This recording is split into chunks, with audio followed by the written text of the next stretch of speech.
Good evening, how are we? Welcome to another edition of Up the Reds with me, Andy Canby. So, we play Sheffield United at Bramall Lane tomorrow. Just to remind you guys, it's not an 8 o'clock kickoff, it's not a 7:45 kickoff, it's 7:30. So just be mindful of that. I had to double check that tonight. So yeah, there you go. So Jurgen did his press conference today. Nothing really to say about anything about the game other than, look, we need a big squad. We need to utilise all the players, and we're certainly doing that this season. The expectations for the game for me, they've obviously just sacked their manager, so Chris Wilder's come in. The Chris Wilder that got sacked by Sheffield United, so it just seems to me to have a bit of a football league sort of like running of a club there, bringing an old manager back. Obviously, this is the Premier League, and we need to be ready for this game. Fulham certainly gave us a test in the game at Anfield on Sunday. We don't really need to be given the run around by Sheffield United like this. So, obviously, injuries in the squad. My team, obviously, Keller's in goal. Trent right back. Interesting one. I think Ibu will start with Virgil because Matip's going to be out again, and then Tsimikas left back.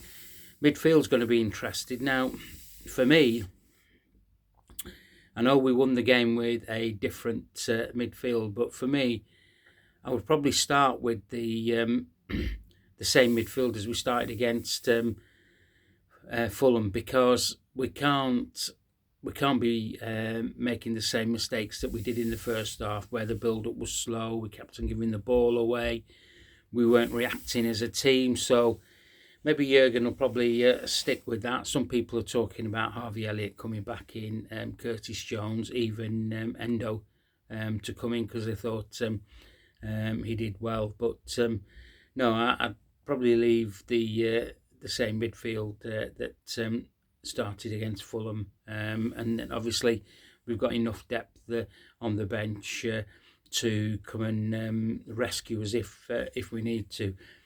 Up front is one for me. If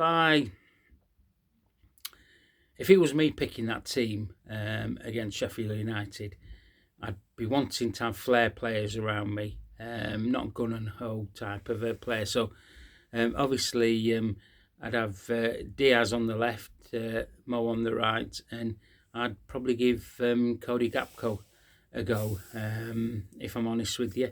I thought he did well when he came on.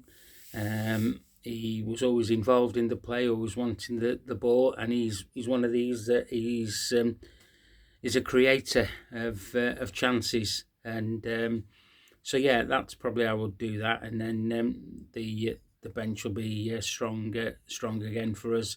Jones, Harvey Elliott, he will probably come on and get a game at some point against Sheffield United.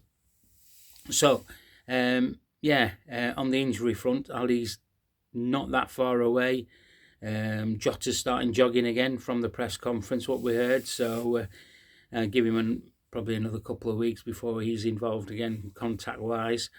And it's not so bad. So Arsenal play tonight against Luton. I expect Arsenal to beat Luton and extend their lead to the top, but we can't worry about that. All we need to do is win our game tomorrow at Sheffield United, and we have won our last 2 Premier League games there, so that bodes well for us. So it's not an intimidating ground to go like most grounds are. But as I say, we do have to be on it from the start. Otherwise, we will be chasing the game, and that's not what we want to do. And try and get our away record up and running once and for all this season. You know, we've had some good outings on the away trips, but let's try and get this 3 points tomorrow night. Right, that's enough of that. I just want to say something else about what's come out of the news today. It does affect Liverpool greatly, and this is the £6.7 billion TV rights deal from 25, 26 or 24, 26, something like that. That is massive, and it will show extra games. And apparently, all games will be shown all Sunday games will be shown. So this is probably a caveat of what the Premier League clubs wanted. That we were getting shortchanged. Well, we are getting shortchanged, because don't think that this isn't going to cost us in our pockets, because just because the it's been sold for a higher amount, there's an extra 80 or 90 games being added on, and they have to find that.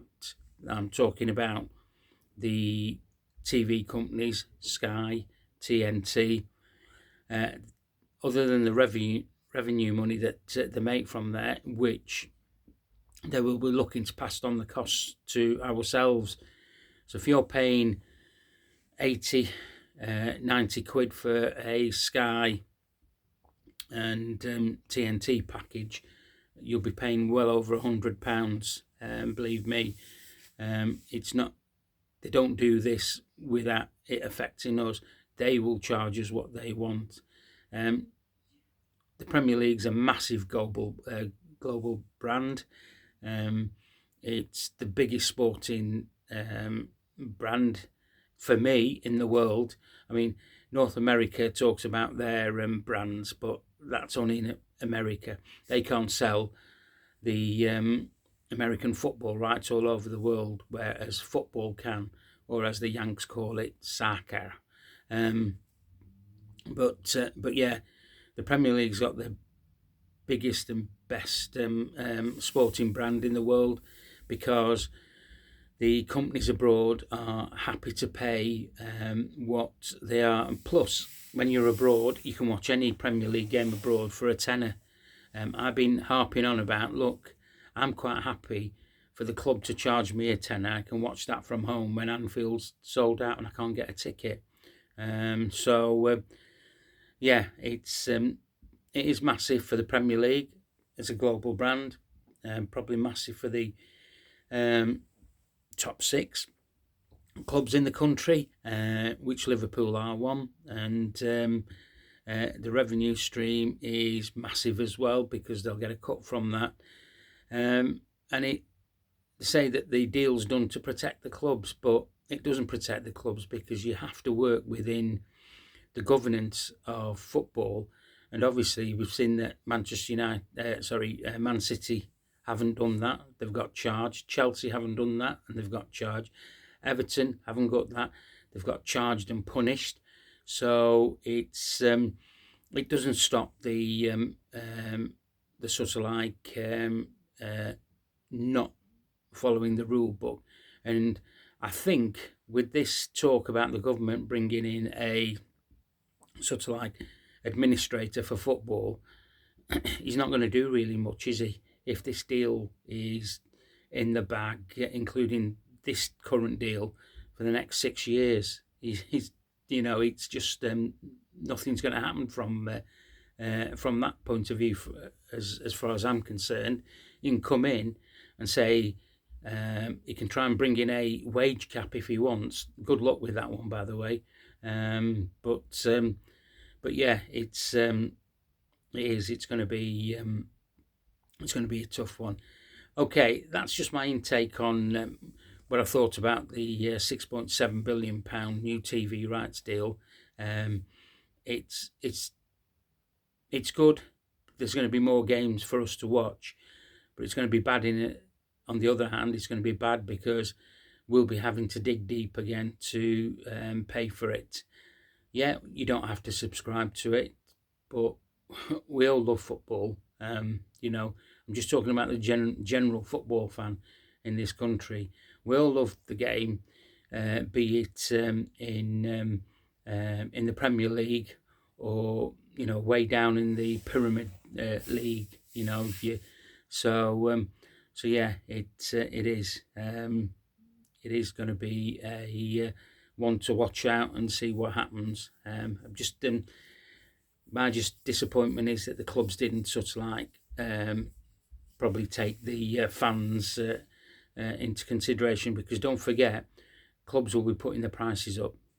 Next season, the clubs will start to put the prices up. There won't be no price freezes. Liverpool have already done it.